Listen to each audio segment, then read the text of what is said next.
Welcome to the Parenting on the Spectrum show with board-certified behavior analyst and infant toddler development specialist, Teresa Alexander Inman. Parenting on the Spectrum dives into real stories, challenges, and triumphs, offering invaluable insights and support for families on your unique journey. Let's get into the episode. Welcome, welcome. Today, my guest is Mr. Wayne McDaniel. He is an author and with a lifelong dedication to inspiring and uplifting others to help them realize their full potential. He's going to tell you what that means. So welcome, Wayne. Thank you. It's very good to be here, Teresa. It's good to have you, sir. Thank you so much for taking the time to share with us your message. Thanks. I'm glad to. It's a privilege. Awesome. Yes. So you help people realize their full potential. I know you've also written a children's book. What was the jumping off point? What made you decide, you know what, this is what I'm going to do with my life? Well, actually, I was a financial planner until about 10 years ago, and I retired at that point. But as a financial planner, part of my goal was to help people realize their financial potential so that they could live the life they wanted to live. And in fact, my objective was, or my mission was to help people increase their capacity to live and to give. And so, but I kind of had enough of the financial world. And so I retired from that. And I've always enjoyed writing. And I had several books in my head. And one day, I think it's about 4 years ago or so, I was driving home from St. Louis to Lawrence, Kansas, where I live, and I was on I-70, and I was thinking about one of the books that I wanted to write. And all of my books, though, are of kind of a spiritual nature or a theological topic, and I got to thinking, okay, I was a financial planner. I've never been a pastor. I don't have any theology degree, never ran a nonprofit, and I got to thinking, who on earth wants to read a book by me? So that's kind of a discouraging thought.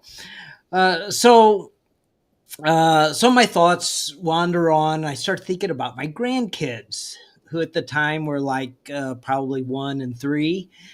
And was just thinking about them. And then all of a sudden the two thoughts crossed. And I thought, what if I wrote a book communicating what I consider to be the most valuable, healthy kinds of spiritual concepts for children?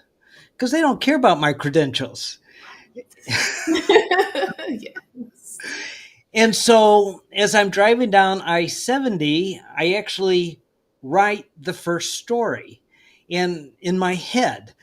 And I say the first story because I knew that it needed to be a trilogy. And so there were going to be 2 more stories. But I had no idea what the other 2 were going to be. But the way I wrote them and my concept was that I don't want to use any religious language. I don't want to use any dogma or anything like that, because what I want, my book is written for young parents who now have kids, and maybe they used to go to church, maybe they didn't. And they think, well, we ought to teach our kids something about God, but I don't even know what I believe, maybe. And so I wrote this. So all 3 stories are written from this perspective of communicating positive concepts, both about God, about themselves, their self-image, where they fit into the world, with no religious. I don't even use the word God in the stories. The Great Light is my allegory for that. Almost an allergy. And so that's where the idea originated. That So is so cool. And I think most great ideas, they come from a place when you are in silence, you're quietly driving down the road and it's just like, oh my gosh, it's like almost like you found your calling on I-70, was it? it was I-70, yes. So when I got home, I wrote out the story, and but I had no idea what the second or the third story was going to be. And but about 4 or 5 weeks later, I'm again driving somewhere, and all of a sudden, the second story comes to me. And I write that all out in my head. And as soon as I am able to, I write that down. But again, I don't know what the third story is going to be. And guess what I'm doing 3 or 4 weeks later? I'm Oh, driving down the road, and wham, the third story comes to me. was it I-70 again? No, the second two, I remember where I was on the second one, but I don't remember where I was driving on the third one. Very cool. So tell us a little bit about these stories and actually what do you expect them to do? And I heard you said a little bit about it before, just teaching parents about, how to speak to their children about spirituality. Um, yeah, without, because, there is so much today, so many, everybody has a different idea of, Mhm. God, of, whether you call it spirit, the universe. Like there are people who just use so many different terms. I love the light. I love that because to me, he is light. Uh-huh. And yeah, so tell us a little bit. And how did so I guess, yeah, because your grandchildren, you were thinking they would be a great thing, like this Yeah, is what you'd want your grandchildren to read. So great motivation there. Yeah. So just tell us a little bit without giving too much away. sure. Yeah. So the first story is called Beginnings, and it tells basically the story. In the beginning was the great light, and that's all it was. And the great light was full of love, but couldn't hold its love within itself, so it exploded and created the stars and the earth, and then plants appeared and animals, and finally the great light made children of the light and put his light inside of it. I don't use any pronouns, so I don't Mm, say put his light. I just say the light of the great light was within them. mm, And so it's written in such a way that it doesn't matter if one believes in the in evolution, or if one believes in the biblical story of creation, or something else. It doesn't say how it just says here's the happen what happened in the progression of it.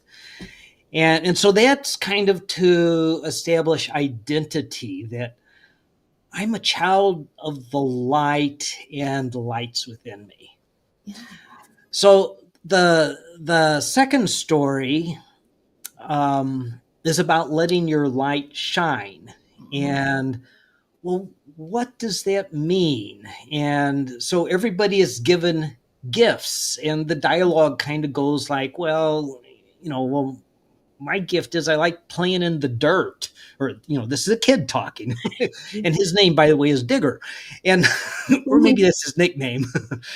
And another child chimes in and says, well, my name is, I think it's Jasmine, and I like planting flowers. You could dig holes, and I can plant flowers in it. And another kid says, and I forget her name, but she likes to water. And so anyhow, it kind of how people can share their gifts with each other.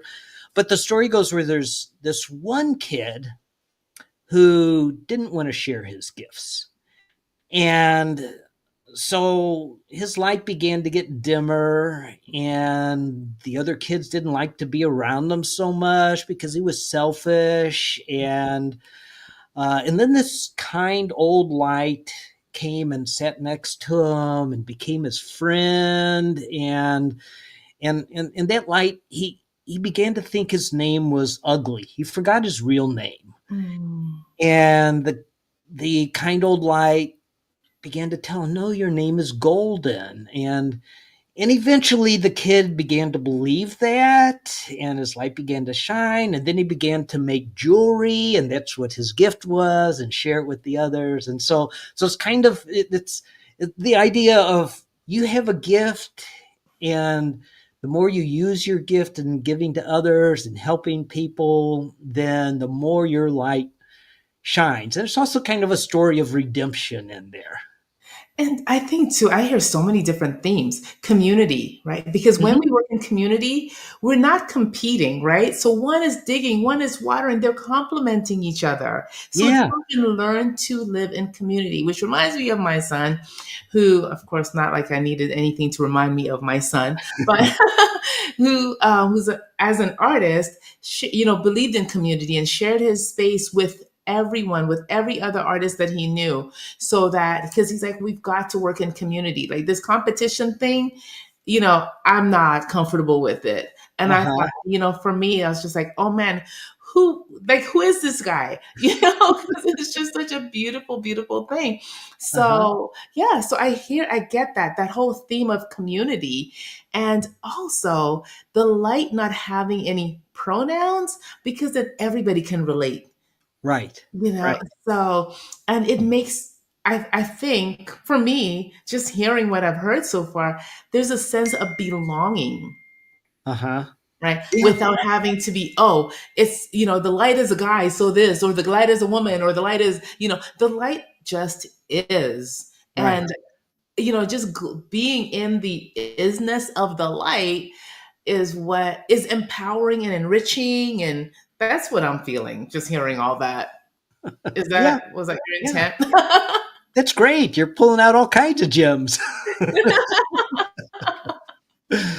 Uh, Well, and it means that the story was well told. oh, thank you. So in the third story is about this girl. Her name's Kendra, and she's playing in the playground with other kids, and she kicks a ball into the woods, and she goes chasing after it into the woods, and then she gets distracted by a butterfly, and so she's going all over in the woods, and she gets lost. And then it's starting to get dark, and um, so she starts to get scared, and she winds up laying down and going to sleep, and a fox and a rabbit come and lay beside her to keep her warm. And then as she's sleeping, though, she has a dream in which the she sees light, and the great light appears to her and says, um, "You are not alone. I will never leave you." And then she wakes up and she hears her parents calling her, and she's reunited with her. And so, of course, that story is about that, you know, the light's Yes. always there, no matter what. Yes. Yes. That is so powerful, because then for me, it's like, I'm safe because the light is always here. Yes, I always have the light with me. And then you talked about the light being within as well, right? right. Yeah. So Right. if the light's within me, it's wherever I go. That's right. So yeah. Mm-hmm. Very cool.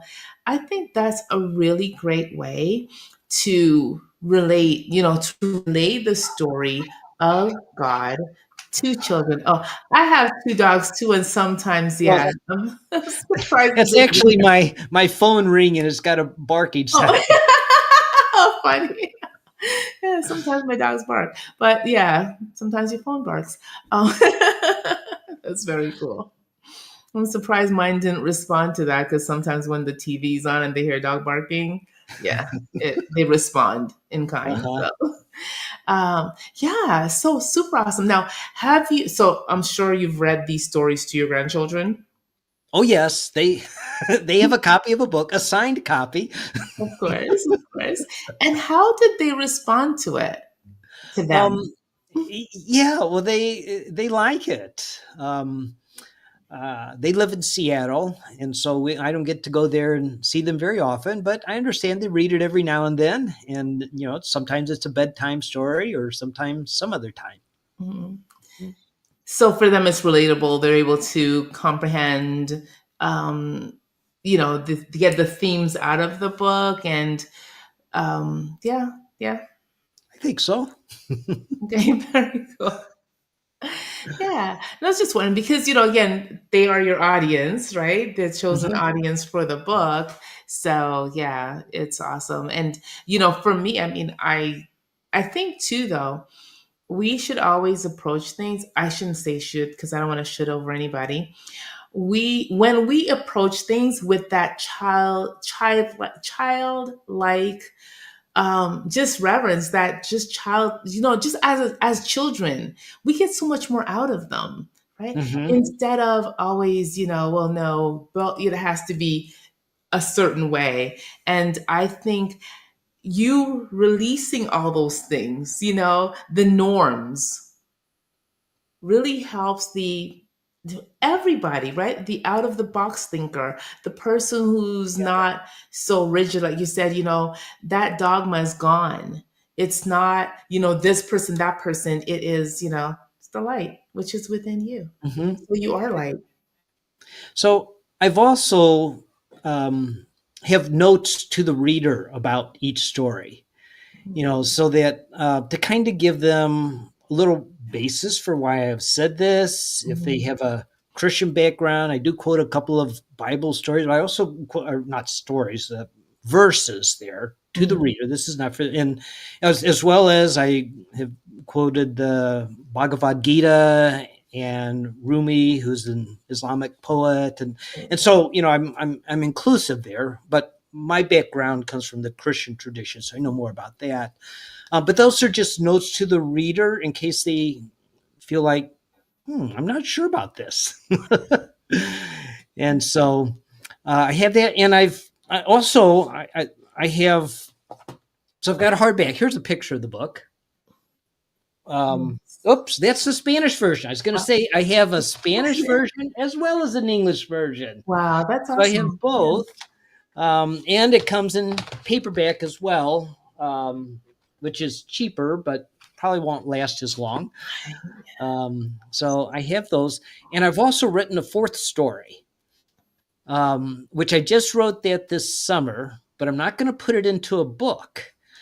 Instead, what I'm going to do is create a video of the story, and it's going to go on YouTube and various other places, and I'm going to use it to market the book. Nice. So it'll give them a flavor as to what the stories are like, and the name of this story is "I'm Enough," and it's about a girl who is singing and dancing like just on her own, and some other kids start to make fun of her, and she goes home and crying to her mom, and her mom says something to the effect of, um, you know, every time you sing, I see the light in you, or something Mm. like that, and reaffirms her. And then she gets her confidence back and doesn't care what the other kids think whenever she goes and sings and dances. So That I'm enough. Yes, absolutely. And that is such a powerful lesson at Uh-huh. a young age. Yeah. I just a couple of years ago, imposter syndrome, all those things, Oh, I know. they like to jump in. So a couple of years ago, I wrote on my mirror, I am enough. Mm-hmm. And it stayed there for a little over 2 years. I think my husband finally wiped it off when I went away for an extended period. He wiped it off because he figured if you don't realize you're enough by now, then I don't know. But I had it on my mirror for a couple of years because I had to convince myself that I was enough. And Yeah. it's so important for young children to know that and to feel that and experience that, because when they get older, it is more challenging, right? Mm-hmm. And you end up missing out so much of so much of life because not feeling like I'm enough meant there are a lot of chances I didn't take, a lot of things I chose not to do Yeah. because I didn't feel like I was enough.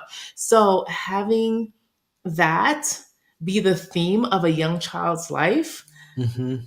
is so powerful, so important. So thank you so much for that. My inner child thanks you for that. Well, these are all messages that children of all ages need to hear. Yes, absolutely. Yes, yes. And to the person who, like me, in your older age, didn't feel like you're enough, if you have to put it on a post-it note wherever, do it. Because then, too, as a parent, when your child sees that, then they're like, oh, maybe they didn't feel like they were enough because they probably sensed got that energy from you. And Yeah, when you start to feel like you're enough and you write down that you're enough and they see that you're working on that, they're more likely to join in. And then they would be so many years ahead of you, which is what we want from our children, right? absolutely. Yeah, so do it. If I got it from Marissa Peer, who used that as a lot of, she said a lot of people just don't feel like they're enough. And I was just like, that's me. Mhm. So yeah. So it's never too late. Yes, yes. Wow. So anything else you want to share, Wayne? We've got 5 more minutes.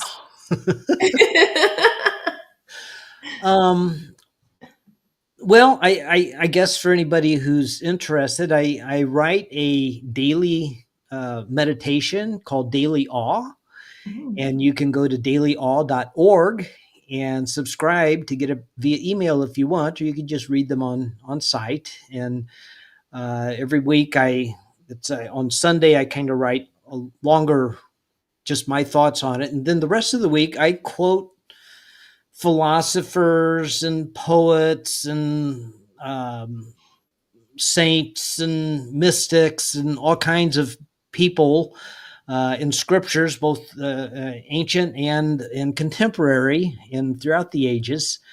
Um, and so it's just something kind of short. If anybody's interested, they can do that. That's something else I'm doing.